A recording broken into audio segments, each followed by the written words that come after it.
Hi, Taurians. This message is for you. This is the reading for the second half of 2023. Thank you, all my new subscribers. Thank you for liking and sharing if possible. That would be great, and commenting. This is au naturel. I was in the water earlier today, paddleboarding, and so I have to get in the shower. So I just figured I'd rather do this, and I'll get in the shower afterwards. So I hope you'll understand. A card for each month for Taurus. And then another one for the overarching theme or something I need to know in general for the last 5 months. Today's the 31st of July. And so I'll read for August, September, October, November, December. And then I'll read the thing. So I have to do it upside down and backwards. So I'll let you know. So the Hierophant, I think I'll do this. Hierophant, 5 of Swords, 9 of Pentacles, so it's August, September, October. November is the High Priestess, and I'm going to put the thing down. And then December is 4 of Pentacles, and the overarching theme for Taurus for the second part of the year is the Fool. Let's do this. And then this is this. So this is August. The Hierophant is August, and August is going to be a time of conforming structure. Doesn't seem, Tauruses are ruled by Venus. Venus is in Leo. So Leo, and it's going back and forth in Leo. So you might find that you have more luck if you have Venus in an aspect to something in your chart. Venus is squaring Taurus too, which may give you some energy to do some more things to make money or to build equity or security. Or the Hierophant is the Pope, a guru or a yogi or a Buddha or something like that.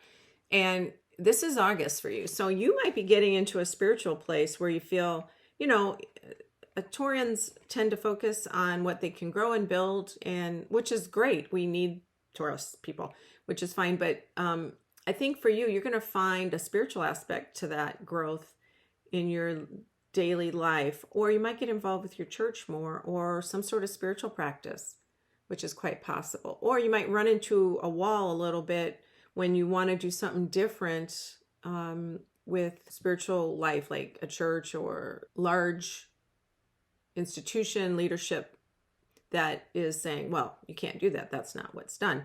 And Taurians are usually good at following the rules for the most part, even though you're stubborn people for the most part. But it looks like you may have to be stronger, and either you're going to go into a new phase of this spiritual life, or you might get some pushback from a larger entity, or you might find yourself reading deep books, spiritual books. You might be going to classes. You might be learning a lot about yourself. You might be meditating, getting into a deeper place emotionally and spiritually in August.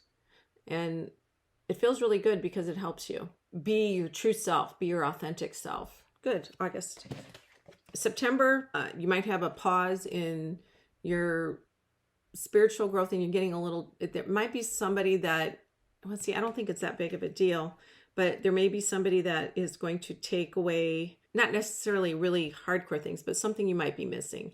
Yeah, there might be some old stuff that you're missing, and maybe it's this change in August that you're going through where you're a little contemplative. This is Sword, so it's a lot about thinking, a lot about, not about emotions as much, although he is sad because he's got these 2 left, but he's lost some other stuff. He's sad about something that is gone now, and something that somebody hurt him. So in September, you might find there's an adjustment. That's the feeling I get. It doesn't have to be a huge thing. It's not like people are going to break into your house or anything, but it feels like there might be an adjustment to you and how you're thinking, because when we make changes and habits, the big part of it is rewiring our brain, especially if you've done these habits and patterns for years and decades. So it looks like September, you may have to do some soul searching. I think that's the feeling I'm getting, is soul searching. But you've already started the process here in some regard. So maybe this is about somebody doesn't agree with this. Maybe it could be business related more than anything. This could be personal, and this could be business. That's kind of what I'm thinking too, is it feels you're going to part ways with somebody you partnered with in a business or in a project or a friendship or something, where you're going to have to okay, guess this isn't working anymore, which is sad. So you found that they're either ethics or they did something you don't approve of or respect. That kind of stuff is getting disjointed. And maybe you want to get more creative. Maybe you want to do something more creative and they want to stick down the main road, or maybe it's the other way. They want to get more creative and get weird, and you just want to stick with what you know and stay stable. So that is September. October, you'll find yourself, she's got a lovely garden. This is a lady who is, it's all about safety, security, and she's worked really hard to get where she is, or she's married into it, but she's a beautiful home. She's by herself. So she loves her life. This woman loves her life, and everything is there for her. It's plentiful, abundant, prosperous. And that's whatever this thing is that you had to run up against, and you shifted the spiritually into this business or personal relationship situation, creative conflict of ideas kind of thing. That's the thing I get, a conflict of ideas. You get to the point where, okay, I got my life. I'm going to just appreciate what I have. And when you start being grateful for what you have, the world just feels so much better. Just feels so much better. When we complain about what is wrong, what is this, what is that, why do they do that, what is this? When you live in that headspace or heart space, everything seems merciful. So I get the feeling in October, you're going to enjoy your space. It's going to be getting to fall. You're going to be really being outside, getting into nature. As a Taurus, you'll love being outside and communing with the trees and nature, and it's going to fill you and make you feel so much better about whatever this conflict or disagreement was, and or betrayal, if that might be so strong a word. But you're going to come back to a place of where you need to be by yourself, and you might actually find that you meditate here and do more relaxing, read a book or attend to your garden, harvest your vegetables or whatever it is that you're doing. And so October looks really good. In November, the High Priestess is another very spiritual card. She's deeply spiritual. This is like a water sign, like a Scorpio, a very deep water sign. There's mysteries, and she's got this book in her hands which shows the mysteries of spiritual world. And sometimes she brings along with her confusion, something like fuzzy, or you can't figure out. It's like in the dark when things are barely visible. That's what it is, like that. So the High Priestess is wise, though. She has all the wisdom of the centuries or the millennia. She's kind of like she's a less structured version of the Hierophant, which is your first card. I don't know if you couldn't make a hippie into a spiritual person, like somebody dancing around, or somebody shaman or somebody like that. That's what I'm seeing. It's more, I don't want to say extreme, but more spiritually adventurous. And she's very wise. November, the wisdom, you might run into somebody that's going to give you some, or maybe a friend, or maybe your partner, or somebody you're going to really communicate with and dig deep. Or they might seem really confusing to you, and you're like, I can't, that's too far. That's a road too far to go, or whatever. But if I were you, I would sit quietly. You're a very practical person. Taurans generally are, unless they've got a lot of Neptune in their chart.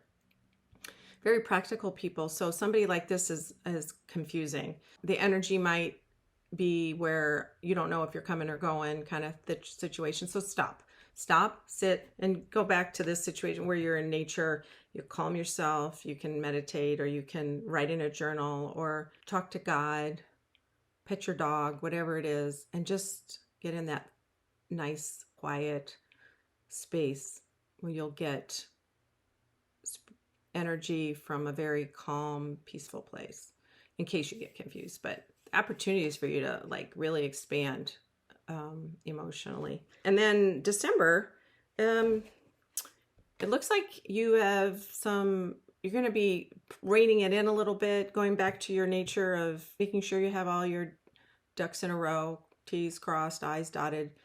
Something happens at the end of the year. You might do some investment, or you might flip a card, buy it, redo it, and then sell it again, building a nest egg. That's December. But it's also somebody who wants to stay home and doesn't want to go out. Somebody who's being very careful. So you might find that this expansion of your mind or your heart makes you want to like get into the real world, earthy things that you can count on, that are structured. So there's nothing wrong with it. It's good. It's safe and good and secure, and you're building value in your life. And it might also be you valuing yourself and your needs, going from there next year and expanding what that means for you and getting to know yourself better. And then the overarching theme for the year is the Fool. And the Fool is about taking risks, taking a leap of faith. He's jumping off and he doesn't know where it's going to go. The risks are, you're a little bit averse to risks here, I see, but then this guy is, he's taking risks. So what's telling me is that this might be a starting point for you this end of the year where you're getting some information that you might need to make changes, or you're starting to make changes and it feels like it's the right timing to make changes. I mean, we're all changing all the time, every minute, every second, but it seems like this is more of a initiation of a time. It's the beginning of the next stage, next chapter. Even if it's a small thing, maybe it's a new way of life or a new habit, a new, like, quit smoking or put away more money in savings, or go to church, or have a regular spiritual practice, build a shed or something that you want to prepare for the future, and something that you've been wanting to do, but you haven't had you've been fearful about doing it because, you like things stable and secure. So this year you have the opportunity. The energy for you is to take a risk, have a leap of faith, because you're supported, it looks like, and there's a lot of depth to the opportunity for you.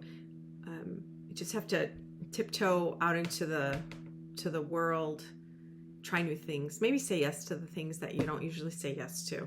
And I think that'll open up something in your mind or your brain that you go, oh wait, I can maybe have that choice or this choice, and I didn't realize I could do that. So yeah, it's a really good opportunity, really exciting if you let it, for the second half of the year, Taurus.